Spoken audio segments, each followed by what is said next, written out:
Well, everyone, last night's Daytona Coke Zero 400, the regular season finale, was postponed to today. It was on CNBC at 10 a.m. And boy, the racing was good all the way up until the very big rainy wreck. So, yeah. And an upset winner, folks, Austin Dillon. He was still able to get the win after being first after that big rainy wreck. Let's get started with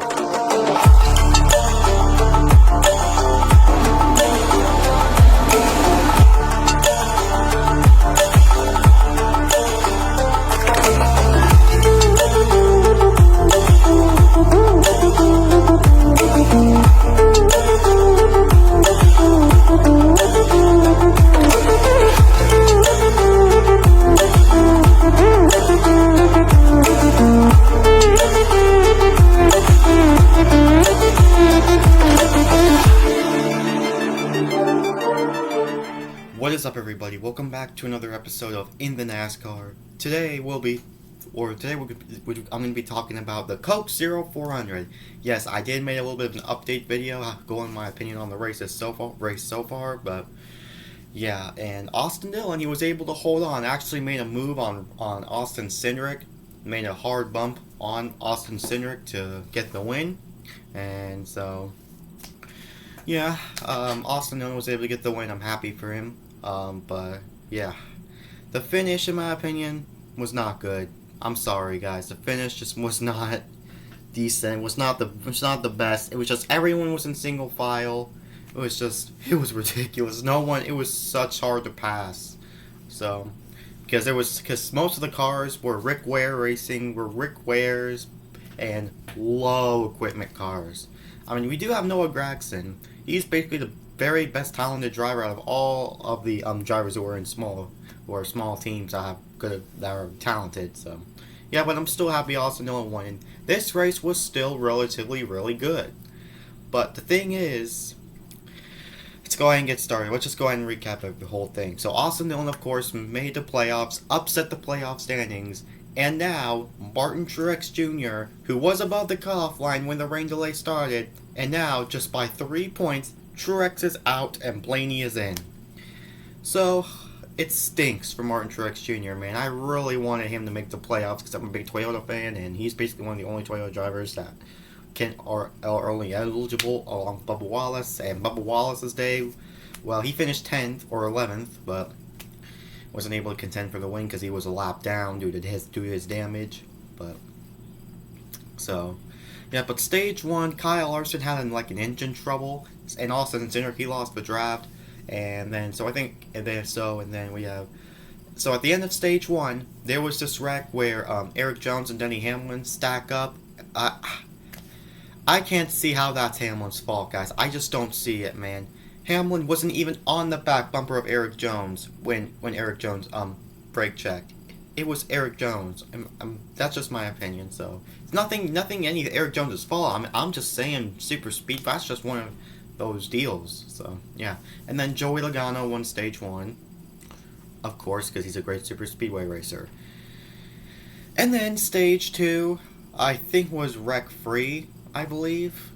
I think it was wreck free, caution free. But and then. We had some green flag pit stops with Denny Hamlin, Kyle Busch. Denny Hamlin, Kyle Busch.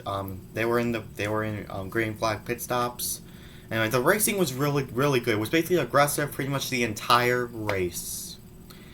So far, it was so better than the Daytona 500 in my opinion.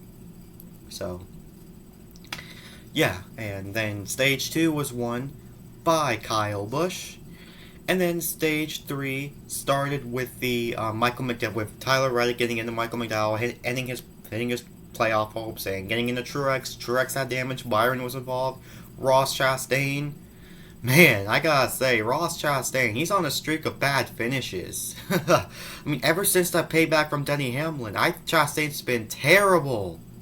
He has been, ever since that Denny Hamlin payback Chastain and Pocono, Chastain's been way off. So, well, not off, just he did good at any road course, but D&Q due to him cutting the course. So, yeah, and then stage 2 won by Kyle Busch, like I said. And then stage 3 we have another wreck where Chase Briscoe almost flipped, guys. He almost flipped. He literally almost flipped, and glad he was okay. He made an aggressive move. He made a good move on Alex Bowman, and then he turned, and he got wrecked, got around, and Bubba Wallace unfortunately wasn't it. Austin Dillon wasn't it. He spun around. Alex Bowman, Harrison Burton, and then there was this other wreck where Justin Haley. I thought this was like 2019 flashbacks all over again. I thought Justin Haley had a shot at winning, because yeah, I literally thought Justin Haley was in. I also honestly thought Corey LaJoie was eligible for the playoffs too, but nope, that didn't happen.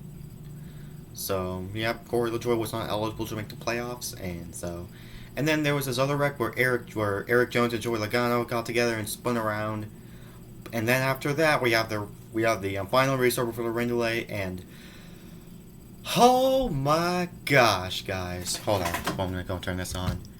You will not believe what took place.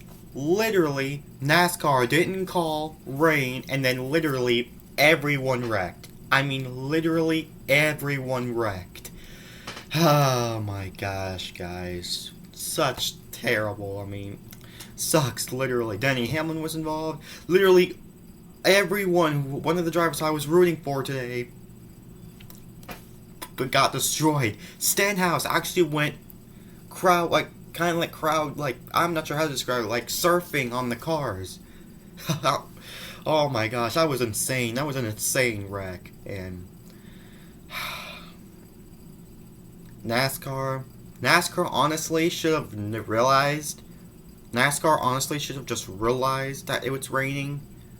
That's what I should think. I think one of the NASCAR presidents were up in the booth telling us about the situation, and that they couldn't do better. Which, in my opinion, they can do better. It's just things like that just happen. It just happened. Just happened, unfortunately. So I hate it for Denny Hamlin. Denny Hamlin, he actually said his jaw literally was sore after that hit.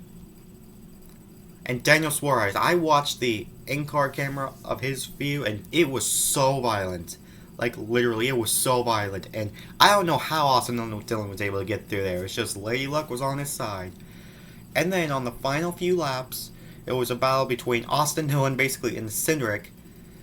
And then Austin Dillon just played the bump and run on Cindric there. So yeah, it's not the way really how you it's not the really way how you want to win a race prospectively.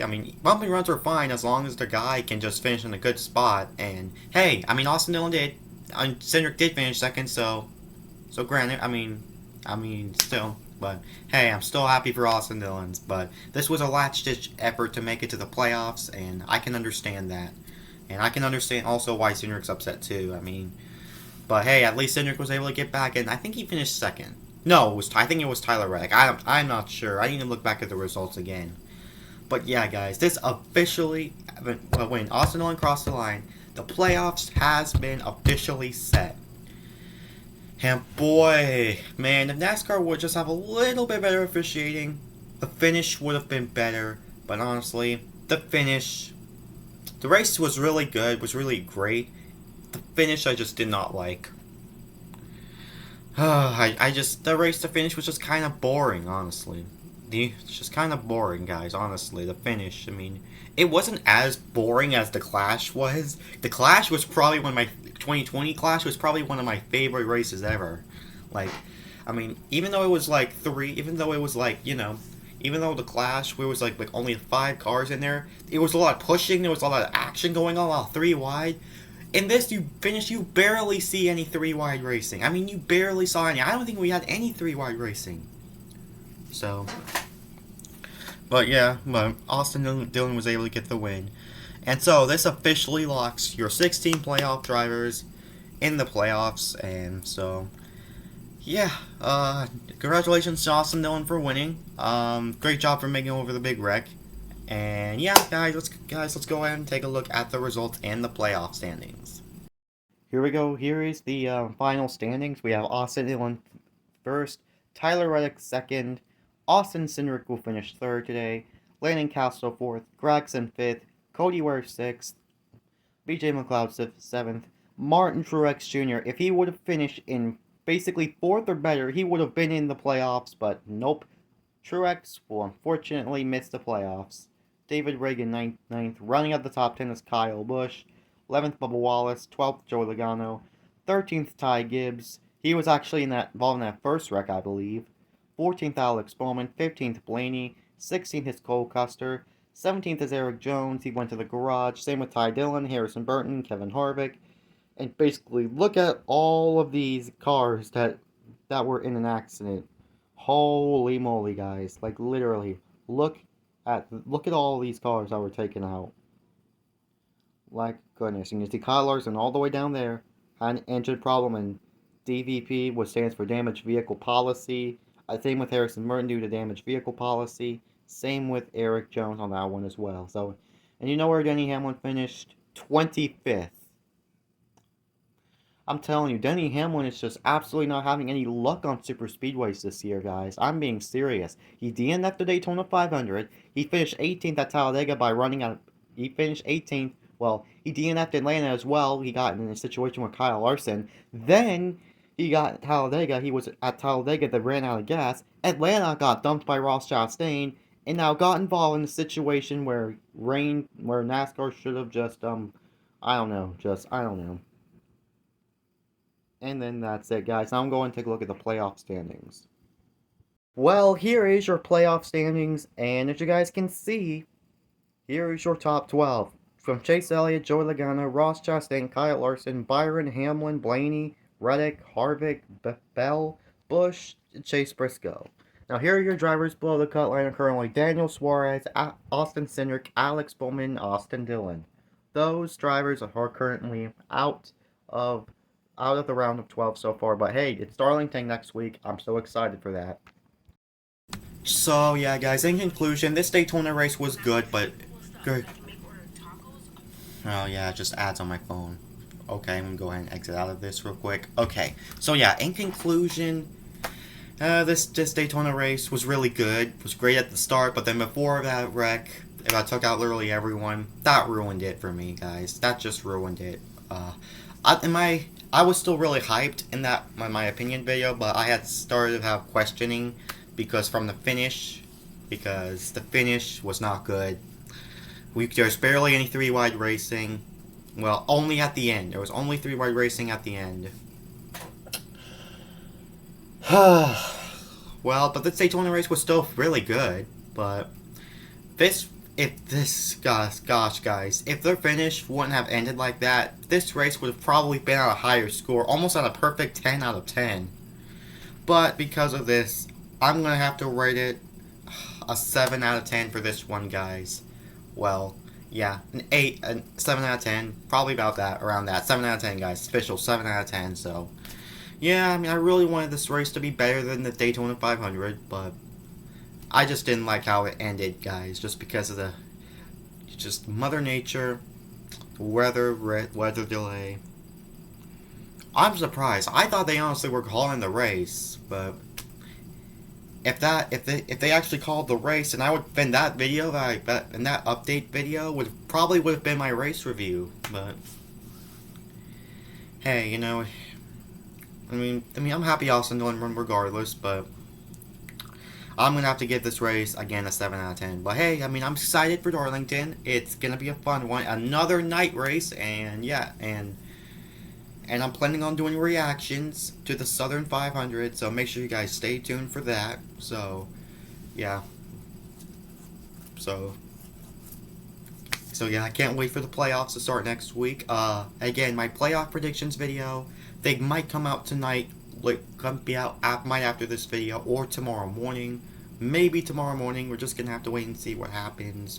But yeah, so probably tomorrow morning, and then that'll probably be my only video for the day, maybe. So yeah, just unfortunate, man. Hamlin had a very strong car. He had a very strong car in that FedEx Cares car, but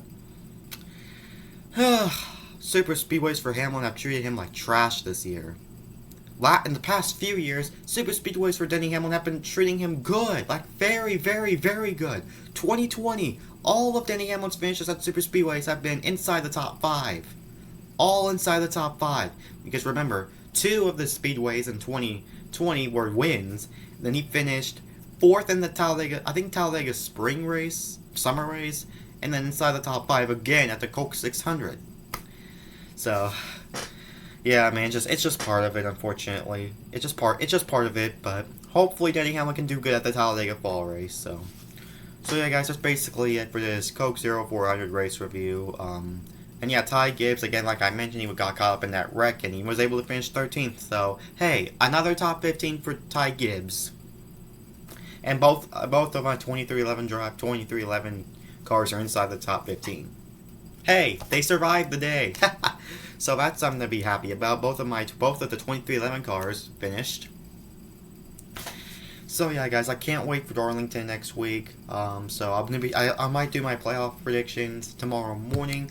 Or tonight, or mostly tomorrow morning, guys. I'll just say tomorrow morning. So, yeah, guys. I'm going to do my playoff predictions officially tomorrow morning. So, yeah, guys. What do you guys think about this Coke 0400? Let me know in the comments below. Congratulations to Austin Dillon for making the playoffs. Pain for Truex fans. And so, anyways, this is Preston signing off. Peace out.